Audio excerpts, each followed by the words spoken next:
യോഗബുദ്ധി, അതിൻ്റെ മഹത്വം എന്താ? യോഗബുദ്ധി വളരെ എളുപ്പം മനസ്സിലാക്കാൻ മനസ്സിൻ്റെ സമനില, അതാണ് യോഗം. അത് നേടിയെടുക്കണം. കർമ്മമയഞ്ഞ ജീവിതം, കർമ്മത്തിൽ നിന്നും ഒഴിഞ്ഞ മാറി നിൽക്കാൻ ആർക്കും സാധ്യമല്ല. ഒരു നിമിഷം പോലും സാധ്യമല്ല. അത് ഭഗവാൻ തന്നെ പറയുന്നു. നഹി കശ്ചിത് ക്ഷണമപി ജാതു തിഷ്ഠത്യകർമ്മകൃത് കാര്യതൈഹ്യവശകർമ്മ സർവപ്രകൃതിജയർ ഗുണൈഃ. അർജുന, ഒരു ക്ഷണം പോലും ആർക്കും കർമ്മം ചെയ്യാതെ കഴിയാൻ പറ്റില്ല. പ്രകൃതിക്ക് വശപ്പെട്ട് അവശനായി എല്ലാവരും എപ്പോഴും കർമ്മം ചെയ്തുകൊണ്ടേയിരിക്കുന്നു. അപ്പോ കർമ്മത്തിൽ നിന്നും രക്ഷപ്പെടുക അതല്ല പ്രശ്നം. കർമ്മം ചെയ്യുമ്പോഴും ദുഃഖമില്ലാതെ സന്തോഷത്തോടുകൂടി കർമ്മം ചെയ്യാൻ കഴിയണം. അതിന് ഒരു മാർഗം കണ്ടുപിടിക്കണം. അതിനൊരൊറ്റ മാർഗമേ ഉള്ളൂ. രണ്ടാമത് ഒരു മാർഗവുമില്ല. ശാസ്ത്രീയമായ സത്യം അനുഭവിച്ചറിയുക. ശാസ്ത്രീയമായ സത്യം എങ്ങും നിറഞ്ഞു നിൽക്കുന്ന ആനന്ദഘനമായ ബോധം. നമ്മളൊക്കെ അതാണ്. അതിൽ മായ ഉണ്ടാക്കിത്തീർത്ത ഒരു ഭ്രമമാണ് കർമ്മം. വാസ്തവത്തിൽ കർമ്മമില്ല. എന്തുകൊണ്ട്? എങ്ങും നിറഞ്ഞു നിൽക്കുന്ന ആനന്ദഘനമായ ബോധത്തിൽ ചലനരൂപമായ കർമ്മത്തിന് പ്രസക്തിയേ ഇല്ല. എങ്ങനെ ഉണ്ടാവും? അപ്പൊ കർമ്മം ഉണ്ടെന്ന് തോന്നുന്നത് ഭ്രമം. ഏതുപോലെ മരുഭൂമിയിൽ കാഞ്ഞിൽ ജലം കാണും പോലെ മരുഭൂമിയിൽ വെള്ളത്തിന് പ്രസക്തിയേ ഇല്ല. പിന്നെ കാണുന്നത് അതൊരു ഭ്രമദർശനം. അടുത്തു ചെന്ന് നോക്കിയാൽ വെള്ളമില്ല, മരുഭൂമിയേ ഉള്ളൂ. അപ്പോ ഇതുവരെ കണ്ടുകൊണ്ടിരുന്ന വെള്ളം അത് മരുഭൂമിയെ തെറ്റിദ്ധരിച്ച് കാണുകയാണ്. ആ വെള്ളവും മരുഭൂമി തന്നെ. അതുപോലെ കർമ്മം, ബ്രഹ്മത്തിൽ കർമ്മത്തിന് സാധ്യതയേയില്ല. പിന്നെ ഈ കർമ്മം കാണുമ്പോൾ ഭ്രമം. അപ്പോ കാണുന്ന കർമ്മവും ബ്രഹ്മം തന്നെ, അല്ലാതെ അവിടെ കർമ്മം എന്നൊരു പ്രത്യേക വസ്തുവില്ല. ഇതാണ് സാഖ്യബുദ്ധി. ബ്രഹ്മം കർമ്മം, ബ്രഹ്മം സത്യം, കർമ്മം അസത്യം. കർമ്മമാണ് ഈ കാണുന്നതൊക്കെ. എനർജിയും നല്ല സൂര്യചന്ദ്രൻ വരെ ഒക്കെ കർമ്മമാണ്. കർമ്മം ഉണ്ടെന്ന് തോന്നിക്കുന്ന ദൃശ്യങ്ങൾ. ആ സത്യം, ബ്രഹ്മസത്യം, കർമ്മ അസത്യം. വീണ്ടും വീണ്ടും ഞാൻ പറയുന്നത് ഇത് ഓർമ്മിച്ചു വെക്കുക. ഇതാണ് സാഖ്യബുദ്ധി. കർമ്മം ചെയ്തുകൊണ്ടിരിക്കെ നമുക്കെങ്ങനെ സുഖമനുഭവിക്കാൻ സാധിക്കും? ഈ സാഖ്യബുദ്ധി ഉറപ്പിച്ച് മനസ്സിന് സമനില സാധ്യമാക്കുക. അതായത് കർമ്മരംഗത്ത് മാറി മാറി എന്തൊക്കെ സംഭവിച്ചാലും മനസ്സ് ശാന്തം, ആനന്ദമയം, സന്തോഷം. എന്തുകൊണ്ട്? കർമ്മമില്ലാത്തതാണ്. ഇല്ലാത്തതിനെ കുറിച്ച് ദുഃഖിച്ചിട്ടെന്താ കഥ? ഇതല്ലേ കൃഷ്ണൻ 2-ാം അധ്യായത്തിൽ അർജുനനോട് ആദ്യം മുതൽ പറയുന്നത്? അർജുനൻ, നീയും ഞാനും ഈ രാജാക്കന്മാരും ഒക്കെ ബ്രഹ്മമാണ്, ആത്മാവാണ്. നിത്യമായ ആത്മാവ്, നശിക്കാത്ത ആത്മാവ്. അന്തവന്തേമി ദേഹ നിത്യസ്യുക്ത ശരീരണ അനാശിനം അപ്രമേയസ്യ. നശിക്കാത്തതാണ്, എങ്ങും നിറഞ്ഞു നിൽക്കുന്നതാണ്. നമ്മൾ ഇതൊക്കെ പഠിച്ചിട്ടും പിന്നെ എന്തിനാ ദുഃഖിക്കുന്നത്? ഇതിന് ആയുധങ്ങൾക്ക് മുറിപ്പെടുത്താൻ കഴിയില്ല, അഗ്നിക്ക് ദഹിപ്പിക്കാൻ കഴിയില്ല. അച്ഛേദ്യോയം അബാഹ്യോയം അക്ലദ്യോ അശോഷ്യോ വച്ച നിത്യ സർവഗതസ്ഥാനമോ. സർവത്ര നിറഞ്ഞു നിൽക്കുന്നു, സ്ഥിരമെന്നും അതിനൊരു ചലനവുമില്ല, ഒരു മാറ്റവുമില്ല. അല്ല, ഗീത നമ്മൾ ഇത്ര നാളും പഠിച്ചിട്ട് കൃഷ്ണന്റെ ഈ വാക്കുകളിൽ വിശ്വാസമുണ്ടോ?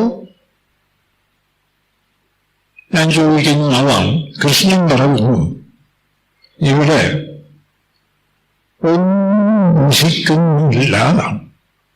ഈ ജലശരീരം ഇല്ലാത്തതാണ്.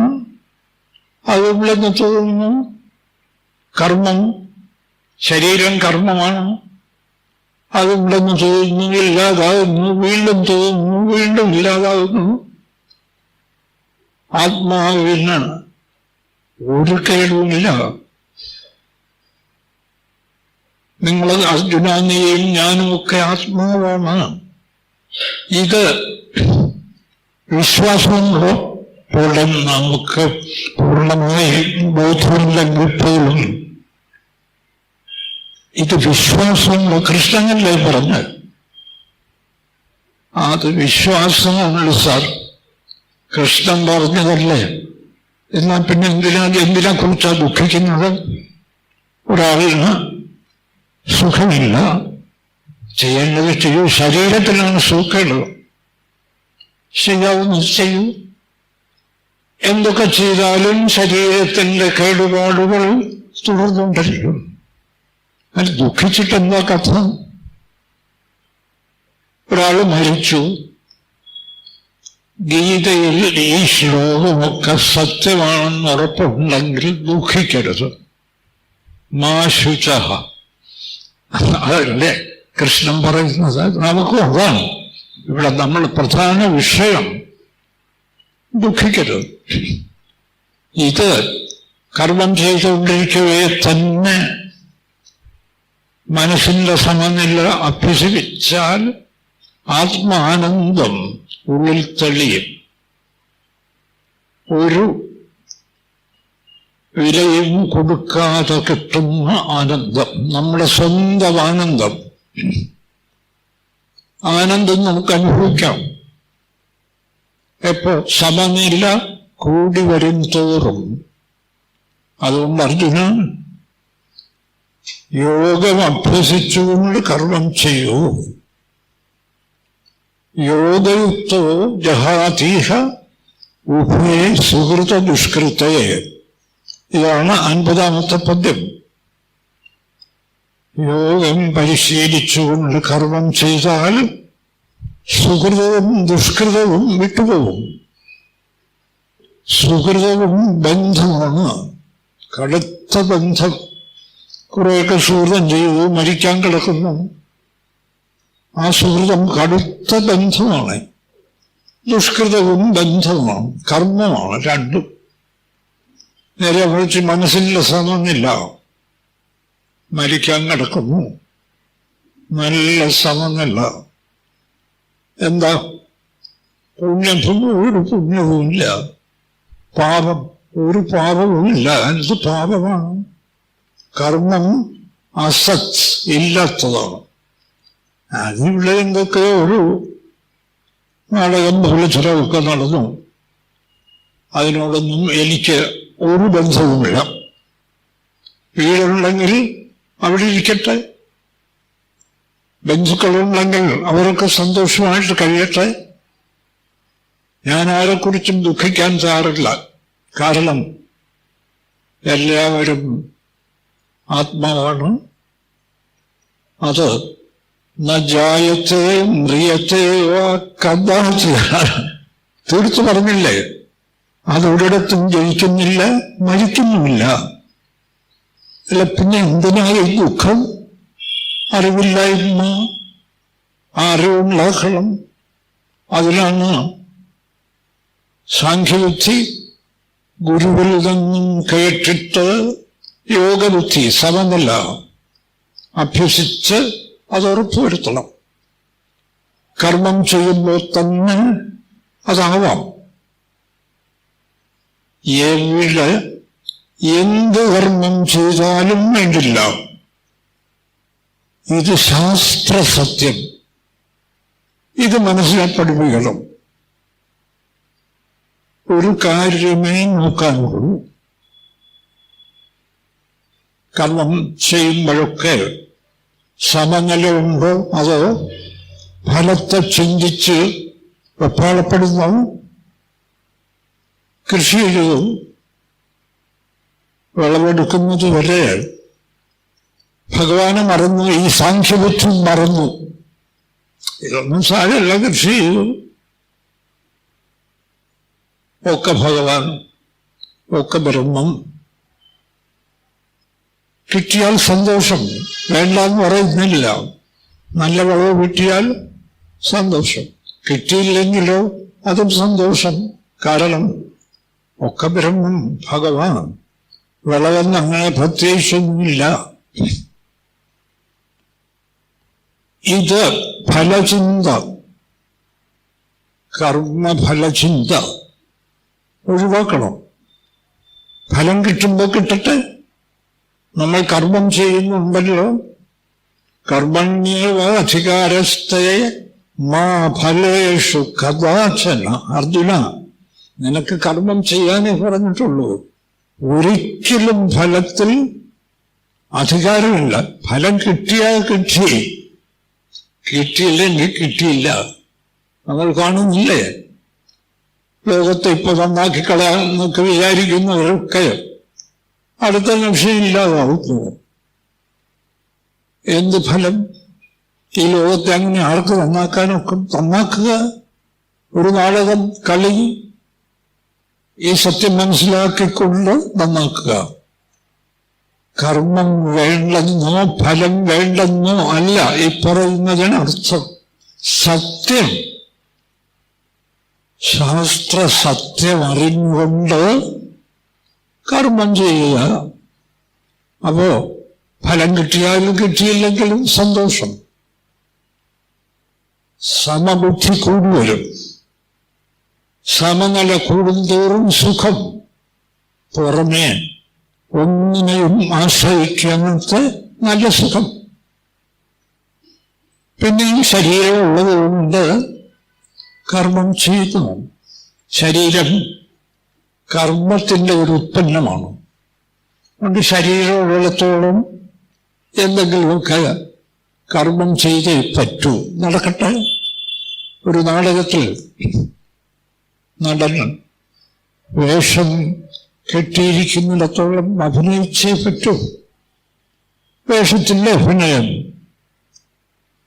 വേഷം അഴിച്ചു മാറ്റുന്നത് വരെ അഭിനയം നടക്കട്ടെ. പക്ഷെ ഇവിടെ ദുഃഖിച്ചിട്ട് കാര്യമില്ല. ഇതാണ് ഗീതയുടെ സന്ദേശം. ഇതെങ്ങനെ സാധിക്കും? ഇത് കർമ്മം ചെയ്യുമ്പോഴൊക്കെ മനസ്സിൽ സമനില വർദ്ധിക്കുന്നുണ്ടോ എന്ന് ദിവസേന പരിശോധിക്കുക. ഞാൻ എവിടെയെങ്കിലും സമനില വിട്ട് ഇളകി മറിയുന്നുണ്ടോ മനസ്സുകൊണ്ട്? പരിത്രേ വേണ്ടു. മറ്റ് സാധനങ്ങളൊക്കെ അനുഷ്ഠിച്ചോളുക. എന്ത് സാധനಗಳನ್ನು അനുഷ്ഠിച്ചോളുക, ഏത് ദേവനുകളും ഭജിച്ചോളുക. കൃഷ്ണൻ പറയുക.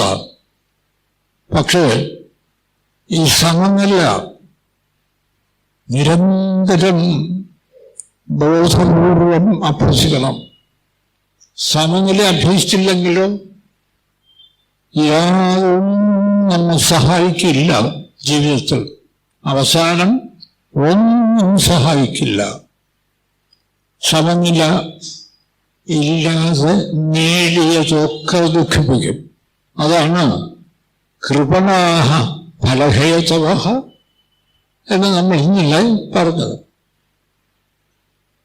50-ാം പദ്യത്തിൽ അർജുന ബുദ്ധിയുക്തോ ജഹാതീഹ ഉഭേ സുകൃത ദുഷ്കൃത. ഈ സാംഖ്യബുദ്ധി, യോഗബുദ്ധി, ഇത് ഉറപ്പുവരുന്നയാൾ സുഹൃതവും ഉപേക്ഷിക്കുന്നു, ദുഷ്കൃതവും ഉപേക്ഷിക്കുന്നു. സുഹൃതമായാലും പിന്നെയും ജനിക്കണം, ദുഷ്കൃതമായാലും ജനിക്കണം. അത് രണ്ടും ഉപേക്ഷിക്കുന്നു. പിന്നെയോ ആത്മാവിനെ അനുഭവിക്കുന്നു. എങ്ങനെ? ഞാൻ ജനിച്ച ആളല്ല, എനിക്ക് എന്നിൽ ദുഃഖത്തിന് പ്രസക്തിയില്ല, ഞാൻ മരിക്കുകയുമില്ല. ഇത് വ്യക്തമായിട്ട് അനുഭവിക്കുന്നു. പിന്നെ എന്ത് വേണം? മരണമില്ല. അതുകൊണ്ട് ഈ യോഗ ബുദ്ധി ഉള്ളയാൾ ജഹാതീഹ ഉപേക്ഷിക്കുന്നു. എന്തിനെ? സുഹൃത ദുഷ്കൃതയെ. സുഹൃതവും ദുഷ്കൃതവും അയാളെ വിട്ടുപോകുന്നു. അതുകൊണ്ട് അർജുന തസ്മാ യോഗായ യുജ്യസ്വ. ഈ യോഗം അഭ്യസിക്കാൻ തീരുമാനിക്കൂ. എവിടെ? എന്താ? യോഗ കർമ്മസു കൗശലം. കർമ്മത്തെ സഫലമാക്കി തീർക്കുന്നത് ഈ യോഗമാണ്. എവിടെയാണ് കർമ്മത്തിന്റെ സാഫല്യം? ഒരു ഘട്ടം വരുമ്പോൾ പൂർണ്ണമായി നമ്മെ വിട്ടുപോകണം. അതാണ് കർമ്മത്തിന്റെ സാഫല്യം. ഗീതയൊക്കെ വ്യാഖ്യാനിക്കുമ്പോൾ കർമ്മം കർമ്മം എന്നും കർമ്മം ചെയ്യണം. നൈഷ്കർമ്മ്യ സിദ്ധിയാണ് ഗീത കാട്ടിത്തരുന്ന സിദ്ധി. നൈഷ്കർമ്മ്യം വെച്ചാൽ ബ്രഹ്മം, ബ്രഹ്മസിദ്ധി. എന്നും കർമ്മം ചെയ്യണമെന്ന് വെച്ചാൽ മരിക്കാൻ കിടക്കുമ്പോഴും കർമ്മം, ഒരുപാട് ചിന്തകൾ, ഭാവിയിൽ ചെയ്യേണ്ട കർമ്മം. ഞാൻ പലപ്പോഴും ഈ ലോകം നന്നാക്കാനൊക്കെ ശ്രമിക്കുന്നവർ വാസ്തവത്തിൽ ഉറപ്പ് കിട്ടിയാൽ നമുക്ക് ചിരി തോന്നും. ശ്രമിക്കേണ്ടെന്നല്ല, പക്ഷെ ഇപ്പം നന്നാക്കിക്കളയും. ഇല്ലാത്ത ലോകത്തെ നന്നാക്കാനോ? ഭഗവാൻ കൃഷ്ണൻ പറയുന്നത്, കൃഷ്ണൻ പറയുന്നത് എനിക്ക് ലോകത്തും ഒന്നും ചെയ്യാനില്ല. നമേ പാർത്ഥാസ്തി കർത്തവ്യം ത്രിഷു ലോകേഷു കിഞ്ചന. എന്താ?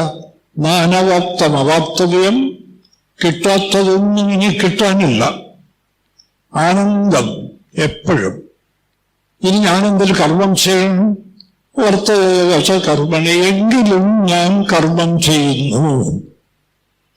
അർജുനന്റെ തേര് തെളിക്കുന്നു. അർജുനൻ ശമ്പളം കൊടുക്കുന്നു വെച്ചിട്ടാണ് അതിലും പരിഭൂമിന്റെ ഈ തേര് തെളിക്കുക അല്പം മോശമായ ഒരു ജോലിയാണ്. ഒന്നും സാരമില്ല അർജുന, നിന്റെ തേര് തെളിച്ചത് നടക്കട്ടെ, എങ്കിലും ഞാൻ കർമ്മം ചെയ്യുന്നു. ഇതാണോ? തനിക്കൊന്നും ചെയ്യാനില്ല, കർമ്മമില്ല. പിന്നെ ശരീരമുള്ളതുകൊണ്ട് ഇങ്ങനെ ചെയ്യുന്നു, അത്രേ ഉള്ളൂ. ഈ ഉറപ്പ് ഇത് കർമ്മം ചെയ്യുമ്പോൾ തന്നെ മനസ്സുകൊണ്ട് ഉണ്ടാക്കിക്കൊള്ളുക. ഈ ഉറപ്പ് ഇന്നലത്തേതിൽ നിന്നും ഈ ഉറപ്പ് ഇന്ന് കൂടിയിട്ടുണ്ടോ എന്ന് പരിശോധിച്ചുള്ളൂ. അത്ഭുതകരമായ ഒരു ജീവിത സത്യമാണ് കൃഷ്ണൻ നമുക്കിവിടെ പറഞ്ഞു തരുന്നത്. കാരണം മറ്റെന്തു കർമ്മം വേണമായിക്കോളൂ, പക്ഷേ ഇത് വിടരുത്.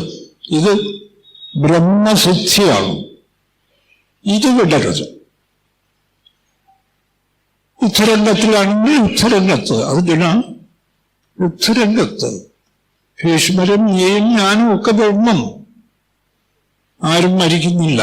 യുദ്ധം യുദ്ധസ്വ വിഗതജ്വര, ജ്വരമില്ലാതെ ടെൻഷനില്ലാതെ. എന്തിനാ ടെൻഷൻ? ഇവിടെ ഒരു കുഴപ്പമില്ല. നമ്മളെന്ത് ചെയ്താലും ചെയ്തില്ലെങ്കിലും ഇവിടെ ഒരു കുഴപ്പമില്ല. എന്നാൽ ചെയ്യൂ, ടെൻഷനില്ലാതെ ചെയ്യൂ.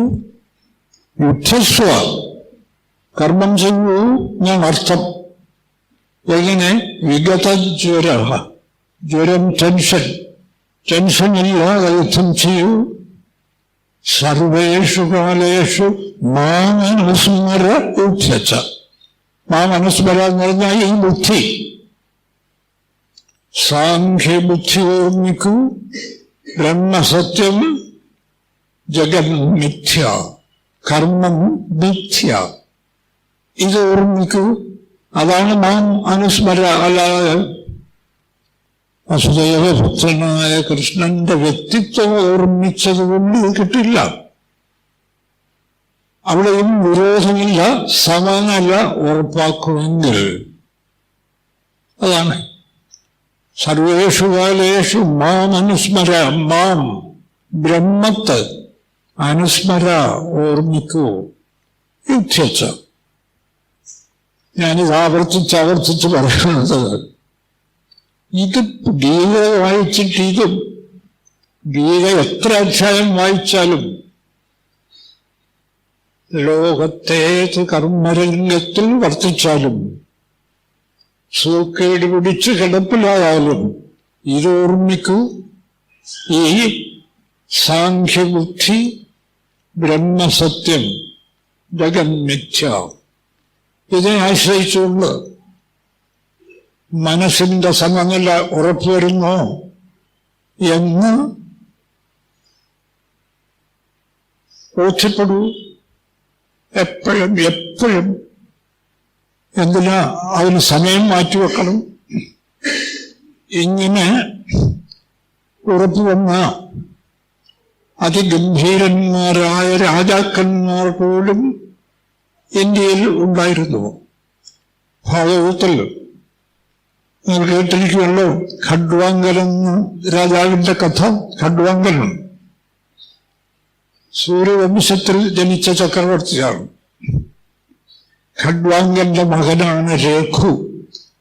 രഘുവിന്റെ മകൻ അജൽ, അജന്റെ മകൻ ദശരഥൻ. പിന്നെയുള്ള കഥ നമുക്കറിയാം. അവിടേക്കുണ്ടോ? അതൊന്നും നമ്മളാരും ശ്രദ്ധിക്കാറില്ല. ഭഗവാൻ രാമനായി ജനിച്ചു. എന്നിട്ടും ദശരഥന് എന്ത് പറ്റി? നിലവിളിച്ച് കരഞ്ഞ് ജീവിതം അവസാനിപ്പിച്ചു.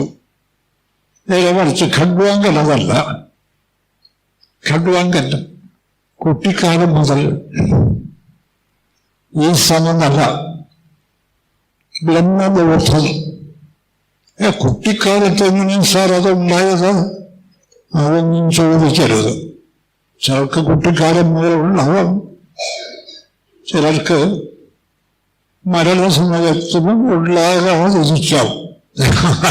അതൊക്കെ അവരവർ ശ്രമിക്കുന്നതനുസരിച്ച്. എന്തായാലും ഖഡ്വാങ്കൻ ഗംഭീരമായിട്ട് രാജ്യം ഭരിച്ചു. പക്ഷെ കുട്ടിക്കാലം മുതൽ സാഖ്യബുദ്ധിയും യോഗബുദ്ധിയും, സാഖ്യബുദ്ധി ബ്രഹ്മസത്യം ജഗന്മിഥ്യ, യോഗബുദ്ധി സമനില അഭ്യസിക്കൽ. ഭൂമിയിൽ ഖഡ്വാങ്കന്റെ കീർത്തി എല്ലായിടത്തും പറഞ്ഞു. ഒടുവിൽ സ്വർഗത്ത് പോലും എത്തി ഖഡ്വാങ്കന്റെ കീർത്തി. ഒരു ഘട്ടം വന്നപ്പോ ദേവന്മാർക്ക് അസുരന്മാരെ ജയിക്കാൻ കഴിയാതായി. നോക്കണേ, കർമ്മരംഗത്ത് നല്ല ഉറപ്പ് വന്നയാള ബ്രഹ്മമാണ് സത്യം, ഈ ജലമൊന്നും സത്യമല്ല എന്ന് നല്ല ഉറപ്പ് വന്ന ഖഡ്വാങ്കൻ. ഒടുവിൽ ദേവന്മാർ അസുരന്മാരെ ജയിക്കാൻ വേണ്ടി ഖഡ്വാങ്കന്റെ സഹായം അഭ്യർത്ഥിച്ചു. അത് ബ്രഹ്മമാണ് സത്യം എന്ന് ഉറപ്പ് വന്ന ഖഡ്വാങ്കൻ പിന്നെ യുദ്ധത്തിനൊക്കെ പോയി സാർ അദ്ദേഹത്തിന് എന്തെങ്കിലും വെക്കൂടാ. ഒന്നാം തരം നാടകം, അഹോ നാടകം നിഖിലവും. പോയി ദേവന്മാർ വിളിച്ചു, പോയി അവിടെ പോയി യുദ്ധം ചെയ്തു, ജയിച്ചു, അസുരന്മാരെ തോൽപ്പിച്ചു, ദേവന്മാർക്ക് വിജയം നേടി. അദ്ദേഹം അസുരന്മാരെ തോൽപ്പിച്ച് ജയം നേടിക്കഴിഞ്ഞ് എത്തിയപ്പോ ഇന്ദ്രൻ വിളിച്ച് അർത്ഥാസനം നൽകി സൽക്കരിച്ചു. കൽപ്പവൃക്ഷ പുതുമാല അണിയിച്ച് ആദരിച്ചു. ഇവ ഈ സ്വർഗം സകല സുഖഭോഗങ്ങളുടെയും ഇരിപ്പിടമാണ്.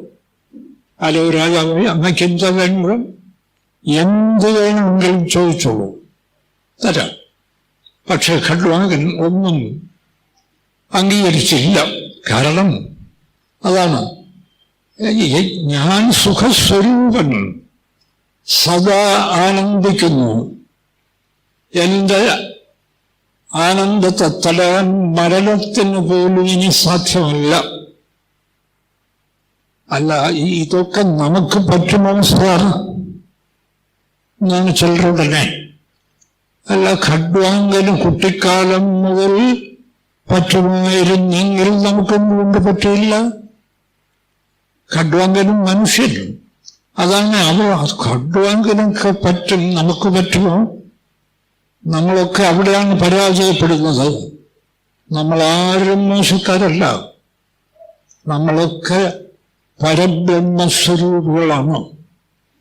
എന്തായാലും ഖഡ്വാങ്കൻ പറഞ്ഞു, നിങ്ങളുടെ സുഖഭോഗങ്ങളൊന്നും എനിക്ക് ആവശ്യമില്ല. എനിക്കിനി വളരെ കുറച്ച് സമയം മാത്രമേ ഈ ശരീരം വെച്ചുകൊണ്ടിരിക്കാൻ പറ്റൂ. ഒരു മുഹൂർത്തം, 2 നാഴിക. അതിനിടയിൽ ഞാൻ കൊട്ടാരത്തിൽ പോയി ചില ഏർപ്പാടുകളൊക്കെ ചെയ്യാനുണ്ട്, അത് ചെയ്തോട്ടെ, അത് ഞാൻ പോകുന്നു എന്ന് പറഞ്ഞ് അദ്ദേഹം സ്വർഗത്തിൽ നിന്നും നേരെ കൊട്ടാരത്തിലേക്ക് വന്നു. അവിടെ എത്തിയിട്ട് അദ്ദേഹം ചിന്തിക്കുകയാണ്. ഖഡ്വാങ്കന്റെ കഥ ഭാഗവതം 9-ാം സ്കന്ധത്തിൽ 9-ാം അധ്യായം വായിച്ചു നോക്കുക. ഭാഗവതം ഖഡ്വാങ്കൻ വീട്ടിലെത്തി. എന്താലോചിച്ചത്? എന്തിനാ ഈ ദേവന്മാരുടെ സുഖമൊന്നും എനിക്ക് ആവശ്യമില്ല. ബാല്യേപി മധുരം മഹ്യം അധർമ്മേ രമത്തെ ക്വചിത് നാപശ്യ ഉത്തമശ്ലോകാത് അന്യത് കിഞ്ചന വസ്തുഹം. ഖഡ്വാങ്കൻ ഓർമ്മിക്കുകയാണ്. ബാല്യേപി മധുരം മഹ്യം, ബാല്യത്തിൽ പോലും എന്റെ ബുദ്ധി അധർമ്മേ രമത്തെ ക്വചിത്, ഒരിക്കലും അധർമ്മത്തിൽ എന്ന് പറഞ്ഞാൽ ഈ ഭൗതിക മോഹത്തിൽ ഒരിക്കലും രമിച്ചിരുന്നില്ല. ചക്രവർത്തിയാണ്. അതെന്താ രമിക്കാത്തത്? നാവശ്യം ഉത്തമശ്ലോകാത് അന്യ കിഞ്ചന വസ്തുഹം. ഞാനിവിടെ ബ്രഹ്മത്തെ അല്ലാതെ മറ്റൊന്നിനെയും കണ്ടിട്ടില്ല. കുട്ടിക്കാലം മുതൽ. അല്ല, ഖഡ്വാങ്കൻ ഇപ്പൊ കള്ളം പറയേണ്ടത് ആവശ്യമില്ലല്ലോ. നാവശ്യം ഉത്തമശ്ലോകാത് അന്യത് കിഞ്ചന വസ്തുഹം. ഉത്തമശ്ലോകൻ എന്ന് പറയുന്നത് ബ്രഹ്മം, പരമാത്മാവ്. ആ പരമാത്മാവിനെ അല്ലാതെ മറ്റൊന്നിനെയും ഞാൻ കണ്ടിട്ടില്ല. എന്താ കാര്യം? ഈശാവാസ്യമിതം സർവം യേത്കിഞ്ച ജഗത്യാം ജഗത്. ഈ ജഗത്തിൽ എന്തെന്തൊക്കെ ഉണ്ടോ അതൊക്കെ ഈശ്വരനാൽ നിറയ്ക്കപ്പെട്ടിരിക്കുന്നു എന്ന് പറഞ്ഞാൽ ഈശ്വരൻ ബ്രഹ്മം, ഈശ്വരൻ തന്നെയാണ് ഈ ജഗത്തായി കാണപ്പെടുന്നത്.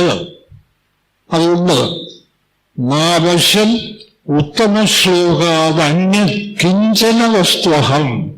വേറെ ഒന്നും ഞാൻ കണ്ടിട്ടില്ല. അല്ല, ഇത് സത്യമാണോ സാർ? സ്വർഗത്തിൽ പോയി യുദ്ധം ചെയ്യും, അപ്പോഴൊന്നും ബ്രഹ്മത്തെ അല്ലാതെ കണ്ടില്ല എന്ന് പറഞ്ഞാൽ നമുക്ക് വിശ്വസിക്കാമോ? ഇല്ല. ചില കാര്യങ്ങൾ അനുഭവിക്കാത്തവർക്ക് വിശ്വസിക്കാൻ സാധ്യമല്ല. അതാണ് മരുഭൂമിയിൽ വെള്ളം അലയടിക്കുന്നു. അപ്പോ അറിവുള്ള ആൾ പറയുകയാണ് അവിടെ വെള്ളമില്ല. ഞാൻ കണ്ണുകൊണ്ട് കാണുന്നത്, ഞാനിതെങ്ങനെ വിശ്വസിക്കും? അതുകൊണ്ടാണോ? നാവശ്യം ഉത്തമശ്ലോകാത് അന്യത് കിഞ്ചന വസ്തുഹം. മറ്റൊന്നും സ്വർഗത്തിലെത്തി അവിടെ യുദ്ധം ചെയ്യുമ്പോഴും ഞാൻ ബ്രഹ്മത്തെ അല്ലാതെ മറ്റൊന്നിനെയും ഒരിക്കലും കണ്ടിട്ടില്ല. അങ്ങനെയാണോ? പക്ഷേ ഈ ദേവന്മാർ ദേവൈഹി കാമകരോ ദത്തോ മഹ്യം ത്രിഭുവനേശ്വരൈഹി നവൃണേ തമഹം കാമം ഭൂതഭാവന ഭാവനഃ. ഇഷ്ടമുള്ള വരം ചോദിച്ചോളൂ രാജാവേ എന്ന് ദേവന്മാർ എന്നോട് പറഞ്ഞു. ഞാൻ ആ വരമൊന്നും സ്വീകരിച്ചില്ല. എന്താ? ഭൂതഭാവന ഭാവന. സകല പ്രപഞ്ച ഘടകങ്ങളിലും ജഗദീശ്വരനെ തന്നെ കാണുന്ന എനിക്ക് ഇനി മറ്റൊരു സ്വർഗസുഖത്തിൻ്റെയും ആവശ്യമില്ല. അതുള്ളത് അവർ തരാമെന്ന് പറഞ്ഞാൽ ഒരു സുഖവും ഞാൻ അംഗീകരിച്ചില്ല. അല്ല, നമുക്കൊക്കെ ഇപ്പൊ അങ്ങനെ പറ്റുമോ? ഉടനെ പറ്റണം എന്നല്ലല്ലോ പറഞ്ഞത്. നിങ്ങൾ ഈ സമനില ശീലിക്കൂ, ശീലിക്കാൻ തുടങ്ങൂ, ശീലിക്കാൻ യത്നിക്കൂ. കുറച്ചെങ്കിലും സമനില സ്വയം വശപ്പെട്ടാൽ പിന്നെ വിടില്ല. എന്ന് വെച്ചാൽ അല്പം സമനില വശപ്പെട്ടാൽ അതിരട്ട സുഖം ജീവിതത്തിൽ. അതിന്നാർക്കുമില്ല. ആരും ഗീത പഠിക്കുന്നവർ പോലും അഭ്യസിക്കുന്നില്ല. അതുകൊണ്ട് ഖഡ്വാങ്കൻ എന്താ പറയുന്നത്? അവരെനിക്ക് വരവൊക്കെ തരാമെന്ന് പറഞ്ഞു. നവൃണേതമഹം കാമം ഞാനാ വരവൊന്നും സ്വീകരിച്ചില്ല, ഭൂതഭാവന. എന്നിട്ട് അദ്ദേഹം പറയുന്നു, കഷ്ടം, ഈ ദേവന്മാർ സ്വർഗസുഖം എന്ന് പറഞ്ഞ് ആ ഇന്ദ്രിയഭ്രമങ്ങളിൽപ്പെട്ട് അവരുടെ ഉള്ളിലിരിക്കുന്ന ഈ ഒടുങ്ങാത്ത ആനന്ദത്തെ കാണാൻ കരുത്തില്ലാത്തവരായിത്തീരുന്നല്ലോ, കഷ്ടം. വിക്ഷിപ്ത ഇന്ദ്രിയധിയോ ദേവാഹ, ദേവന്മാർ വിക്ഷിപ്ത ഇന്ദ്രിയധിയ. നമുക്കറിയാമല്ലോ, ദേവന്മാരെന്നില്ല, ദേവന്മാരുടെ അധിപൻ ഇന്ദ്രൻ. അയാൾക്കെന്താ, ആരെങ്കിലും ഏകാഗ്രമായി തപസ് ചെയ്യുന്നു അറിഞ്ഞാൽ പേടിയാണ്, അപ്പൊ വിറയ്ക്കും, എന്റെ സ്ഥാനം പോകുമ്പോൾ. അങ്ങനെയാണല്ലോ ഇപ്പൊ ഇവിടെ എല്ലായിടത്തും. ഇത്രയൊക്കെ ഉള്ളൂ ദേവേന്ദ്രന്റെ സുഖം. ദേവേന്ദ്രന്റെ സുഖം എന്ന് പറയുന്നത് ആരെങ്കിലും ഏകാഗ്രമായിട്ട് തപസ് ചെയ്താൽ തീരും. അതാണ് ഖഡ്വാങ്കൻ പറയുന്നത്, കഷ്ടം. തേ വിക്ഷിപ്ത ഇന്ദ്രിയധിയോ ദേവാഹ, ഇന്ദ്രിയ ദൃശ്യങ്ങളിൽ മോഹിച്ച് കഴിഞ്ഞുകൂടുന്ന ദേവന്മാർ. സ്വഹൃദയസ്ഥിതം നവിന്ദന്തി പ്രിയം ശശ്വത്, ഒരിക്കലും ഒടുങ്ങാത്ത ആനന്ദം ഉള്ളിലിരിക്കുക. പക്ഷെ അത് കാണാൻ അവർ കരുത്തുള്ളവരായി തീരുന്നില്ല. നവിന്ദന്തി പ്രിയം ശശ്വതാത്മാനം, കഷ്ടം. അപ്പൊ പിന്നെ ഈ സാമാന്യ ജനങ്ങളുടെ കാര്യം പറയാനുണ്ടോ? ദേവന്മാർക്ക് പോലും അവരുടെ ഉള്ളിലിരിക്കുന്ന ആനന്ദസുഖം കാണാൻ കഴിഞ്ഞില്ല. അതിപ്പോ ചിന്തിച്ചിട്ട് കാര്യമില്ല, അങ്ങനെയൊക്കെ വരാം. പക്ഷെ ഞാൻ ഇനി ഒരു മുഹൂർത്തമേ ഈ ശരീരം ഇരിക്കൂ, അതുകൊണ്ട് ഇത് വിട്ടുപോകുന്നതല്ല.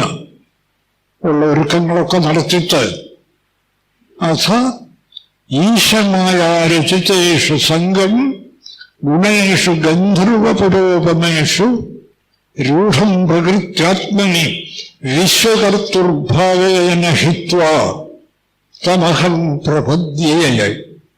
എന്ന ഗംഭീരമായ ശ്ലോകമാണെന്നല്ലാമോ? ഞാൻ ആ ബ്രഹ്മത്തെ പൂർണ്ണമായും ഇതാ പ്രാപിക്കാൻ പോകുന്നു.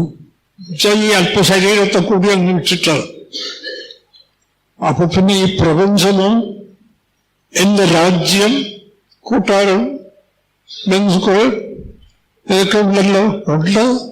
പക്ഷെ എന്താ അതൊക്കെ?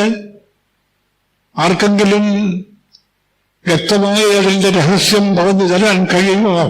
അഥ ഈശമായാരചിതേഷു, ആ ബ്രഹ്മത്തിൽ വെറും മായ ഉണ്ടാക്കി കാണിക്കുന്ന ഭ്രമങ്ങൾ. ഇതാണ് സാഖ്യബുദ്ധി. എത്ര ഗംഭീരമായി ആ സാഖ്യബുദ്ധി ഖഡ്വാങ്കനെ പിടിച്ചു മുറുക്കിയിരിക്കുന്നു നോക്കുക. അഥ ഈശമായാരചിതേഷു സംഘം ഗുണേഷു, മായാഗുണങ്ങളിൽ സംഘം. എന്റേത് കൊട്ടാരം, എന്റേത് ബന്ധുക്കളെന്റേത്, സൈന്യമിന്റേത്. എന്താ ഈ കൊട്ടാരം? ആർക്കെങ്കിലും വ്യക്തമായി പറഞ്ഞു തരാൻ കഴിയുമോ? എന്തിനിതുണ്ടായി? ഞാനെന്തിനതിൽ അതുമായി സംഘപ്പെടണം? ഈശമായ ഗുണേഷു സംഘം ഗുണേഷു ഗന്ധർവപുരോപമേഷു. എന്താ ഇവിടും എന്റെ ഈ രാജ്യവുമൊക്കെ ഒരു ഗന്ധർവ നഗരം, ആകാശത്തിൽ ഉണ്ടെന്ന് തോന്നുന്ന കുറെ കോലാഹലങ്ങൾ. നമ്മൾ താമസിക്കുന്ന ഈ ഭൂമി തന്നെ ആയിക്കോട്ടെ. എന്താ ഈ ഭൂമി? ആകാശത്തിൽ ഭൂമി. ആർക്കും നിശ്ചയമില്ല ഇതെന്തത്, അല്ല അതങ്ങനെ ഇങ്ങനെ ഇതെവിടെ, ഇതെന്തിന്, എപ്പോ ഉണ്ടായി? ഗീതഭഗവാൻ എഴുതി പറഞ്ഞ കൃഷ്ണന് ഒരു ഇഷ്ടവുമില്ല. ഇതെവിടെ 15-ാം അധ്യായത്തിൽ പറയുന്നുണ്ട്, അർജുന ഈ പ്രപഞ്ചം തലകീഴായി നിൽക്കുന്ന ഒരു പേരാണോ എന്ന് പറഞ്ഞാൽ ഇതെവിടെയെന്ന് ഒരു നിശ്ചയമില്ല അർജുന. നരൂപമസ്യേഹ തഥോപലഭ്യത്തെ. 15-ാം അധ്യായമൊക്കെ മിക്കവാറും എല്ലാവർക്കും അറിയാമല്ലോ. എവിടെ നിൽക്കുന്നു, എന്തിൽ നിൽക്കുന്നു? ആർക്കും ഒരു ദൃഷ്ടിയുമില്ല, ഒരു ശാസ്ത്രജ്ഞനും അറിഞ്ഞുകൂടാ. ഇനി പുറമേ അന്വേഷിക്കുന്ന ആരും അറിയാനും പോകുന്നില്ല ഒരിക്കലും. അതാണ് അന്വേഷിക്കട്ടെ, ചന്ദ്രനിലോ സൂര്യനിലോ പോകട്ടെ, പക്ഷേ ഇതിൽ അറിഞ്ഞുകൊണ്ട് പോകട്ടെ. ഒന്നും കാര്യമായി കണ്ടുപിടിക്കാൻ ഒക്കില്ല. ചന്ദ്രനെ പോയാൽ അവിടെ വെള്ളമുണ്ടോ എന്ന് അന്വേഷിക്കാൻ അതുകൊണ്ട് കുറച്ച് മണൽ വാരി തിരിച്ചു വരാം. അമേരിക്ക അവരൊന്നും നിരുത്സാഹപ്പെടുത്തുന്നതല്ല, സത്യം. ഒന്നിനെയും വേദാന്തം നിരുത്സാഹപ്പെടുത്തുന്നില്ല. എന്തും ചെയ്യൂ അർജുന, ഘോര യുദ്ധം വരെ ചെയ്യൂ, പക്ഷേ ഈ സത്യം അറിഞ്ഞ് വിഗതജ്വര അറിഞ്ഞുകൊണ്ട് ചന്ദ്രന് പോകൂ എന്നറിഞ്ഞുണ്ട്. അവിടെ പോയ കാര്യമായി ഒന്നും കിട്ടാനില്ല. അമേരിക്കയിൽ നിന്നും കുറച്ചു പേര് പോയി, അവർ പറയുന്നത് അവർക്ക് കുറച്ച് മണലുണ്ടെന്നാണ്. അവിടുന്ന് കുറച്ച് മണ്ണ്, അവിടെയും മണ്ണുണ്ട്. ഈ കഴിഞ്ഞ് എന്താ ചന്ദ്രനെ കുറിച്ചറിയുക? എന്താണ് ചന്ദ്രൻ? ചന്ദ്രൻ എന്തിനുണ്ടായി, എന്തിനിങ്ങനെ ചുറ്റിക്കറങ്ങുന്നു ചന്ദ്രനും സൂര്യനും ഒക്കെ? അല്ല വല്ലതാവുന്നുണ്ടോ? എന്ത് കഷ്ടപ്പാടാണ് രാമകനും ചുറ്റിക്കറങ്ങുക. ഞാൻ പലപ്പോഴും ആലോചിക്കാൻ, എന്തിനായി ഇവരൊക്കെ ചുറ്റിക്കറങ്ങുന്നത്? ആരോട് ചോദിക്കാൻ? ചോദിച്ചാൽ ഉത്തരം പറയാൻ കൊള്ളാവുന്ന ആരെങ്കിലും നമ്മുടെ മുമ്പിലുള്ള ഓരോ മനുഷ്യരില്ല. അതുകൊണ്ട് കൃഷ്ണനോട് ചോദിച്ചാൽ പറയുന്നത് അവൾ ചന്ദ്രനില്ല, സൂര്യനുമില്ല, ഞാൻ ചന്ദ്രനായി തോന്നുന്നു എന്നും പറഞ്ഞു നിൽക്കുന്ന ബോധം. മനോവാംശവും അല്ല യഥാദിത്യഗതം തേജോ ജഗദ്ഭാസേതേഖിലം യന്ദ്രമസി യഗ്നവും തേജോ വിദ്ധി മാമകം. ഞാൻ എന്നിൽ തോന്നുന്ന ഒരു മായാദൃശ്യം, ചന്ദ്രനും സൂര്യനും ഒക്കെ, അത്രേ ഉള്ളൂ. അതിൽ കൂടുതൽ എവിടെ പോയാലും ഒന്നറിയാൻ പോകുന്നില്ല. അക്കാര്യം നിശ്ചയമാണ്. ഞാനല്ല പറയുന്നത്, നമ്മുടെ കൃഷ്ണൻ അദ്ദേഹത്തെ അങ്ങനെ നമുക്ക് മാറ്റി നിർത്താൻ ഒക്കില്ല. അപ്പോൾ അതുകൊണ്ട് ഈശനാരചിതേഷു സംഗം ഗുണേഷു ഗന്ധർവപുരോപമേഷു. ഈ ഭൗതിക ജഗത്ത് ഒരു ഗന്ധർവ പട്ടണം ആകാശത്തിൽ ഉണ്ടെന്ന് തോന്നുന്നു. എവിടെ നിന്നുണ്ടായി, എന്തിനുണ്ടായി, എപ്പോൾ വരെ ഇത് നിലനിൽക്കും, മറഞ്ഞാൽ എവിടെ മറയും? ഒരൊറ്റ ചോദ്യത്തിലും തൃപ്തികരമായ ഒരു ഉത്തരവും പുറമെ അന്വേഷിച്ച ആർക്കും ഇന്നുവരെ കിട്ടിയിട്ടില്ല, ഇനി ഒരിക്കലും കിട്ടാൻ പോകുന്നില്ല. അങ്ങനെയൊക്കെ പറയാമോ സാർ? തീർച്ചയായിട്ടും പറയാം. വേദാന്ത സത്യം ഉറപ്പു വന്നവർ ഇതിനേക്കാൾ ഗംഭീരമായി പറയുക, ഗംഭീരമായി. അതാണ് ഖണ്ഡാങ്കരം. ഗന്ധർവോപമേഷു രൂഢം പ്രകൃത്യാത്മനി. പക്ഷേ ഇല്ലാത്ത ഈ കാഴ്ചകളിൽ മായ, ഇതുള്ളത്, ഇതെന്റേത്, ഇത് നീണ്ടത്. നമുക്ക് തമ്മിൽ രാഗദ്വേഷ കലുഷമായ ജീവിതം നയിക്കാൻ ഒരു ദിവസം എല്ലാം തീർന്നു. അജ്ഞാനം, കടുത്ത അജ്ഞാനം. ഭഗവാൻ നമ്മോട് ആവശ്യപ്പെടുന്നത് ഈ അജ്ഞാനം മാറ്റിയിട്ട് ജീവിക്കൂ. യുദ്ധം ചെയ്തോ എന്ത് വേണം ചെയ്യൂ, പക്ഷേ ഉള്ളിലൂടെ നിന്നും അജ്ഞാനം അകറ്റൂ. ഗന്ധർവ പുരോഗമേഷു രൂഢം പ്രകൃത്യാത്മനെ വിശ്വകർത്തൃഭാവേന ഹിത്വാ.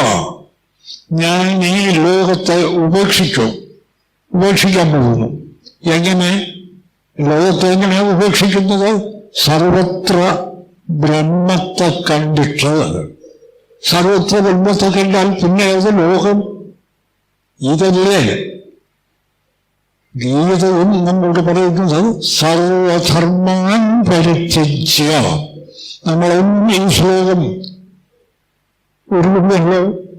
എന്താ സർവധർമ്മങ്ങളെ എങ്ങനെ പരിത്യജിക്കും? സകലതും ബ്രഹ്മമാണെന്ന് കാണുക.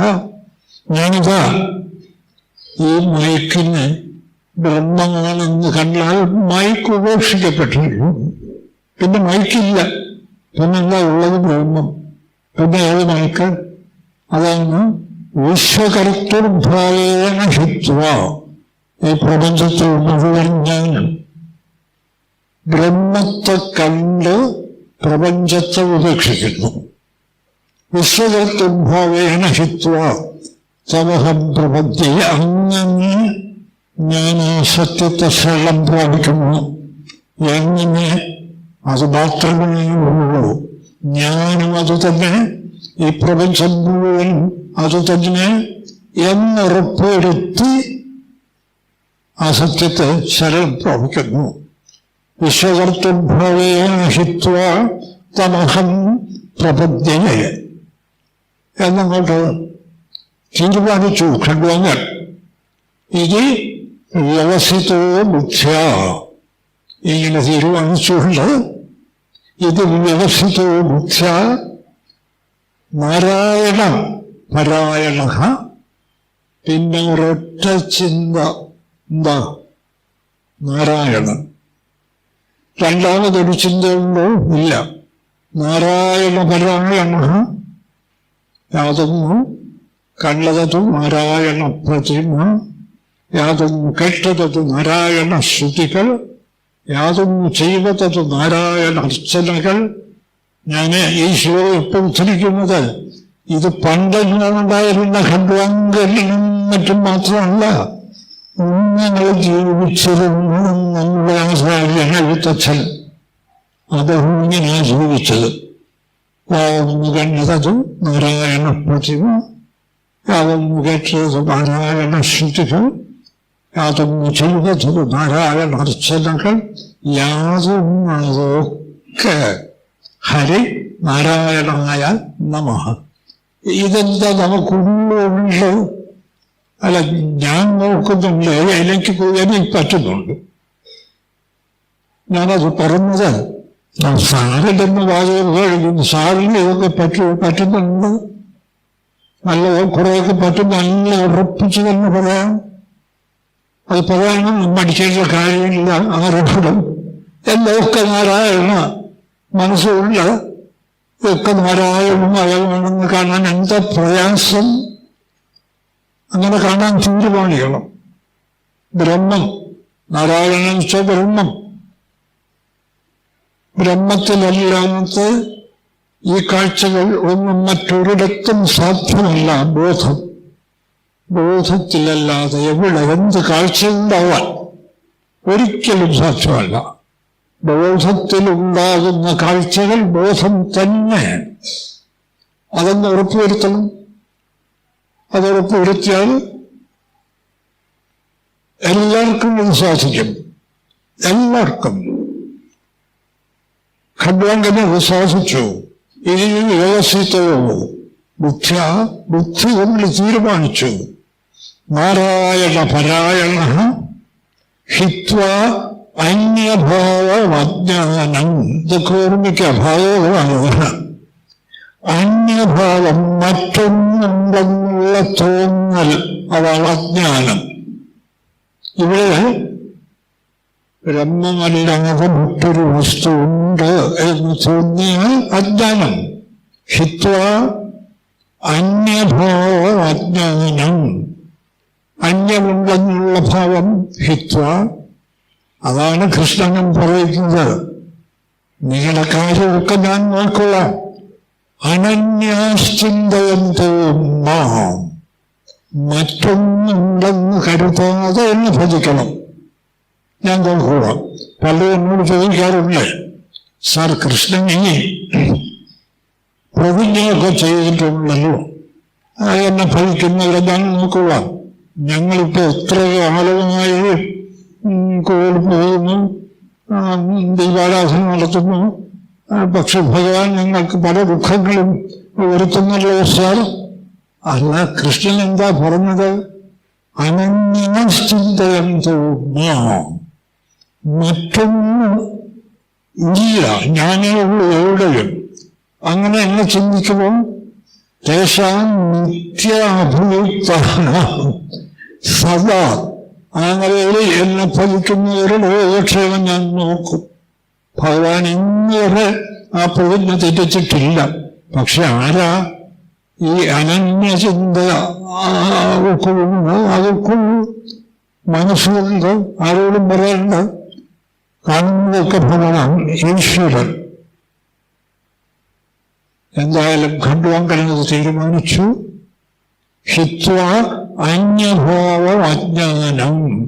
ഒക്കെ എത്ര സ്പഷ്ടമായിട്ട് അന്യഭാവ അജ്ഞാനം ഹിത്വ, മറ്റൊന്നുണ്ടെന്നുള്ള ആ അജ്ഞാനത്തെ ഉപേക്ഷിച്ചിട്ട്, ഹിത്വ അന്യഭാവം അജ്ഞാനം തതഃ സ്വംഭാവവാസിത തന്റെ ഭാവം. ആ അജ്ഞാനം പോയപ്പോ താൻ തന്നെ സർവത്ര, താൻ ബ്രഹ്മമാണ്, എങ്ങും നിറഞ്ഞു നിൽക്കുന്നു. സ്വർഗത്തും ഭൂമിയിലും സർവത്ര നിറഞ്ഞു നിശ്ചലമായി ആനന്ദഘനമായി നിൽക്കുന്നു. ഇത് നമുക്കാർക്കും അനുഭവിക്കാൻ പറ്റും. പക്ഷേ നമുക്ക് ഈ മറ്റൊന്നുണ്ടെന്നുള്ള തോന്നൽ പോകണം. അതുപോലെങ്കിൽ പോലും സാഖ്യബുദ്ധി ശീലിച്ച് യോഗബുദ്ധി അഭ്യസിക്കണം, സമനില അഭ്യസിക്കണം. ഹിത്വ അന്യഭാവം അജ്ഞാനം തതസ്വംഭാവമാശ്രിതഃ. എന്താ സ്വംഭാവം? സൂക്ഷ്മം ബ്രഹ്മ. എത്തത് ബ്രഹ്മ സുസൂക്ഷ്മം. സൂക്ഷ്മമാണ് ബോധം. ഈ ഭേദചിന്ത പോകുമ്പോൾ നിറഞ്ഞു നിൽക്കുന്നതായി തെളിയുന്ന ബോധത്തെ ഇന്ദ്രിയങ്ങൾക്കൊന്നും അനുഭവിക്കാൻ ഒക്കില്ല. അതുകൊണ്ട് അത് സൂക്ഷ്മമാണ്. എത്തന്ന് സൂക്ഷ്മം ബ്രഹ്മ പരം ഭാവം അശൂന്യം ശൂന്യകൽപ്പിതം. ചിലരൊക്കെ പറയുന്നത് പിന്നെ ശൂന്യമാണെന്നാണ്. അനുഭവിക്കാത്തവർക്ക് അങ്ങനെയല്ലേ പറയാൻ പറ്റൂ. അശൂന്യം, ശൂന്യമല്ലെന്നല്ല, ഗംഭീരമായ അനുഭവം, ഗംഭീരമായ. അശൂന്യം ശൂന്യകൽപ്പിതം. ശൂന്യമെന്ന് സാധാരണക്കാർ കൽപ്പിക്കുന്ന ബ്രഹ്മം. അഖണ്ഡബോധം, സുഖചിദാമൃതം എന്നാണല്ലോ അതായത് സ്വാമികളും മറ്റും പറയുന്നത്. കട്ടിപിടിച്ച ബോധം. അങ്ങനെ ആ അഖണ്ഡബോധത്തെ ബ്രഹ്മപരം സൂക്ഷ്മം അശൂന്യം ശൂന്യകൽപ്പിതം. ഭഗവാൻ വാസുദേവേതി യം ഗൃണന്തി സാത്വതാഃ. വിഷ്ണുഭക്തന്മാർ, ഭാഗവതത്തെ ബഹുമാനിക്കുന്ന വിഷ്ണുഭക്തന്മാർ ഈ ബ്രഹ്മത്തെ വാസുദേവൻ വാസുദേവൻ എന്ന് പറയുന്നു, അത്രേ ഉള്ളൂ. അപ്പൊ വാസുദേവൻ ഞാൻ പറയുന്ന അതല്ലോ, ഭാഗവതം പറയുന്നതാണ്. വാസുദേവൻ ആരാ? ബ്രഹ്മം. അതറിഞ്ഞുകൊണ്ട് വാസുദേവനെ ഭജിക്കും, ഒരു ദോഷമില്ല. പക്ഷെ അതറിയാതെ ബ്രഹ്മത്തെയൊക്കെ മറന്നിട്ട് രക്ഷയില്ല. അതുകൊണ്ട് തദ്ബ്രഹ്മപരം സൂക്ഷ്മം അശൂന്യം ശൂന്യകൽപ്പിതം ഭഗവാൻ വാസുദേവേതി യം ഗൃണന്തി സാത്വതാഃ. സാത്വികന്മാർ വിഷ്ണുഭക്തന്മാർ. വിഷ്ണുഭക്തന്മാർ ഈ ബ്രഹ്മത്തെ ഭഗവാൻ വാസുദേവൻ എന്ന് പറഞ്ഞിട്ട് ഖഡ്വാംഗൻ തന്റെ ശരീരം ഉപേക്ഷിച്ചു. 2 നാഴിക പ്രപഞ്ചകാര്യങ്ങളെല്ലാം ഒതുക്കി തീർത്തു. ഖഡ്വാംഗോർമാമരാജർഷി ജ്ഞാത്വാമിഹായുഷ മുഹൂർത്താൻ സർവംസൃജ്യ. ഖഡ്വാംഗൻ എന്ന രാജർഷി ഇനി 2 നാഴിക മാത്രമേ ഈ ശരീരത്തിൽ ഇരിപ്പുള്ളൂ എന്നറിഞ്ഞ് സമുഹൂർത്താൻ സർവംസൃജ്യ എല്ലാം ഉപേക്ഷിച്ച് ഗതവാൻ അഭയം ഹരിം. നമ്മളെ ആചാര്യനും പറഞ്ഞിട്ടില്ലേ, ഖഡ്വാംഗനെന്ന് ധരണീശന് കാൺകുരു മുഹൂർത്തേന നീ ഗതി കൊടുപ്പാനും എന്തുവിധി ഹരിനാകീർത്തനം. ഖഡ്വാംഗന്റെ ഒക്കെ കഥ വെറുതെ കഥയാണെന്ന് പറഞ്ഞ് തള്ളിക്കളയേണ്ടതല്ല, നമുക്ക് ജീവിതത്തിൽ പകർത്താൻ പറ്റുന്ന കഥ. ഖഡ്വാംഗന്റെ കാലടികൾ പിന്തുടർന്ന് സാംഖ്യബുദ്ധിയും യോഗബുദ്ധിയും നിരന്തരം ഉറപ്പുവരുത്തുക. ഖഡ്വാംഗനെത്തിയിടത്ത് നമുക്കൊക്കെ എത്താൻ കഴിയും, യാതൊരു സംശയവുമില്ല. ഭഗവാനും അക്കാര്യത്തിൽ നമ്മയൊക്കെ അനുഗ്രഹിക്കുന്നതാണ്. നമസ്കാരം.